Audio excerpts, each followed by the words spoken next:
Rise and shine, mga ka-RSP! I-welcome natin ang month ng June sa mga gabay, patnubay para lahat. Prediksyon ni Master Hans Kua ngayong unang Monday ng June 2, 2025. Para sa mga pinanganak ng Year of the Rat, ang pag-ibig ay parang isang bahay. Siguraduhin natin na matibay ang pundasyon. Huwag na huwag sisirain ang relasyon dahil sa simpleng away lang. Yellow at 8. Punta naman tayo sa mga pinanganak ng Year of the Ox. Ang pag-ibig ay parang isang kasunduan. Bago pumasok sa panghabang buhay na commitment, siguraduhin handa ka sa responsibilidad. Huwag din magpadalos-dalos dahil ang tunay na pagmamahal ay hindi minamadali. Blue at 5. Kay Tiger naman, sa trabaho darating ang bagong proyekto. Kaya get ready sa mga pagbabago sa pagtanggap ng hamon. Nariyan ang opportunity na umangat at mas makilala ang iyong mga galing. Green at 1. Sa rabbit naman, huwag bumili ng mga bagay na hindi mo naman talaga kailangan. Ipunin ang pera dahil mas mainam kung ito'y lalaan sa mas mahalagang mga bagay kaysa sayangin sa pandaliang luho. White at 7. Punta naman tayo kay Year of the Dragon. Ang pag-ibig ay hindi minamadali, darating ang tamang tao sa tamang panahon. Huwag ipilit ang isang relasyon kung hindi ka pa handa o hindi pa handa ang puso mo. Think at 6.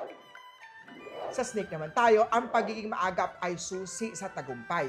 Sa trabaho man o pag-aaral, huwag nang hayaan na umabot sa deadline ang mga trabaho. Purple at 9.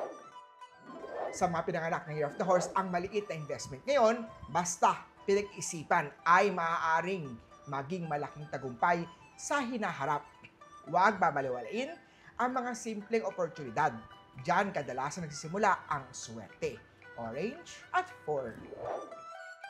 Sa mga Year of the Goat naman tayo, ang tunay na pagmamahalan ay hindi nasusukat sa laging magkasama, kung hindi sa kakayahang bigyan ng espasyo ang isa't isa. Sa tamang distansya, mas lalong tumitibay ang koneksyon. Gold at 2. Sa Year of the Monkey naman, panahon na para magsimula ng mas matagal na pinaharap sa passion project. Kahit maliit na hakbang lang muna, basta't may puso at tiyaga, malayo ang mararating mo. Silver at 8. Sa Rooster naman tayo, huwag kalimutan ang kahalagahan ng pahinga. Try to loosen up sometimes. Nakaka-burn out ang work at puro work. Bronze at 3.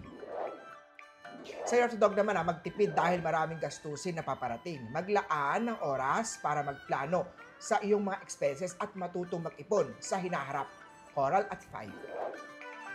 At sa Year of the Pig naman, huwag kalimutan alagaan ang iyong kalusugan. Ang kalusugan ay kayamanang hindi matutumbasan ng kahit anong pera. Azure at 6. Muli po, ito po yung mga gabay, patnubay para lahat. Prediction lamang ni Master Hans Kua.